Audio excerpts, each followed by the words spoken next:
Corona की मार के बीच कहीं से भी राहत नहीं है। पेट्रोल अपनी कीमतों में सेंचुरी लगा चुका है। खाने का तेल भी सबका बजट बिगाड़ रहा है।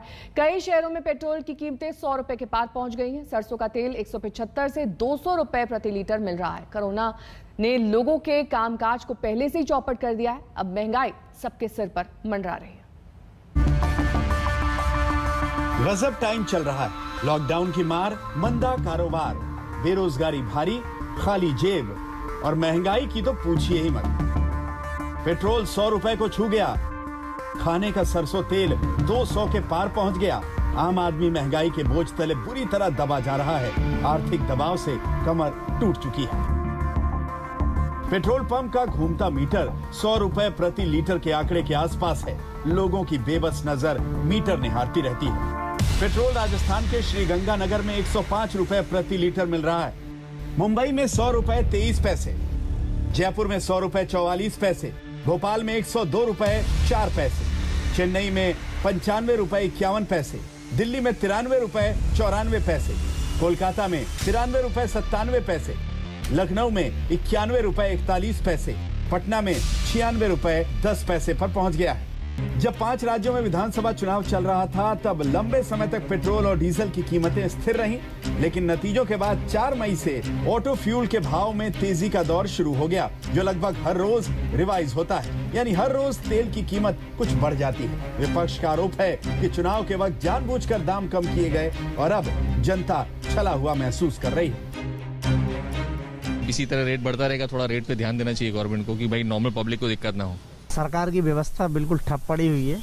ना तो केंद्र सरकार देख रही, ना प्रदेश सरकार देख रही है। हैरत यह है कि कोई बोलने और सुनने वाला नहीं। जनता पर बढ़ते बोझ पर सरकार में बैठे लोग बिल्कुल खामोशी की चादर ताने हुए हैं। पेट्रोलियम मंत्री धर्मेंद्र प्रधान चुप, वित्त मंत्री निर्मला सीतारमण खामोश। ये चुप्पी अखर रही है। विपक्ष सवाल उठा रहा है, प्रधानमंत्री अब तेल की बढ़ी हुई कीमतों पर कुछ क्यों नहीं बोलते? सालाना 3 लाख करोड़ रुपए जनता की जेब से केंद्र सरकार निकाल रही है। सीधे सीधे 3 लाख करोड़ की लूट सरकार बंद करे। मोदी सरकार देश के लिए हानिकारक है। देश को एक नाकाम, नाकारा और नासमझ सरकार का बोझ ढोते हुए मेरा देश भुगत रहा है। सिर्फ पेट्रोल डीजल ही नहीं, सरसों के बम्पर उत्पादन के बावजूद सरसों तेल की कीमतों में रिकॉर्ड बढ़ोतरी दर्ज की गई है। बाजार में 1 लीटर सरसों के तेल का दाम 175 रुपए तक पहुंच गया है। वहीं शुद्ध कच्ची घानी सरसों का तेल तो 200 रुपए लीटर बिक रहा है। सरकारी रिकॉर्ड के मुताबिक अप्रैल 2020 में 1 लीटर सरसों के तेल की औसत कीमत 117 रुपए 95 पैसे थी। मई 2021 में सरसों तेल की कीमत 163 रुपए 50 पैसे प्रति लीटर पहुंच गई। हालांकि बाजार में इसकी कीमत कहीं ज्यादा है। इसके साथ ही पेट्रोल डीजल के बढ़ते दाम की वजह से सामानों की ऑनलाइन डिलीवरी के महंगे होने का जोखिम अलग से पैदा हो गया। अप्रैल में थोक महंगाई की दर 10% के पार निकलकर 11 साल के उच्चतम स्तर पर पहुंच जाने से पॉलिसी धारकों समेत कारोबार जगत की चिंता बढ़ गई है। रिटेल महंगाई दर को लेकर एक दिलचस्प खुलासा एसबीआई की रिपोर्ट में हुआ है। अप्रैल के आंकड़ों में आई कमी पर एसबीआई के एक्सपर्ट्स का मानना है कि अप्रैल में खुदरा महंगाई दर मार्च से 5.52% से घटकर 4.29% पर आना दुविधा बढ़ाने वाला है। महंगाई दर में कमी की वजह खाने पीने के सामानों की कीमतों में आई गिरावट है, जबकि इसी दौरान ग्रामीण क्षेत्र संबंधी मूल महंगाई दर बढ़कर 6.4% पहुंच गई।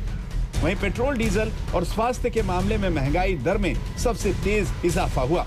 जानकारों का मानना है कि महंगाई दर का मंदी के मौजूदा माहौल में इस तरह से बढ़ना देश की अर्थव्यवस्था और जनता के लिए डबल अटैक जैसा है।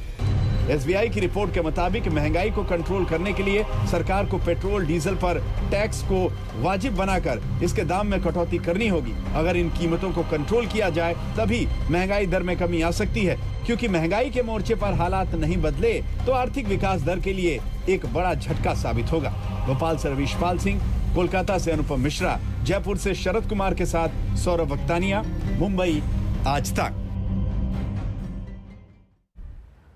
फिलहाल रुके एक छोटे से ब्रेक के लिए, लेकिन ब्रेक पर जाने से पहले आपको बता दें कि 10 बजे में आपके लिए क्या है खास। मुख्य सचिव पर अड़े केंद्र, बंगाल पर लड़े 10:30 बजे आपको दिखाएंगे लॉकडाउन की चाबी मिल गई। वहीं 11 बजे खबरों के डबल डोज 1 और 11 में बात होगी घोटालेबाज की गर्लफ्रेंड गाथा की। फिलहाल एक छोटा सा ब्रेक, फौरन होंगे हाजिर। देखते रहिए आज तक।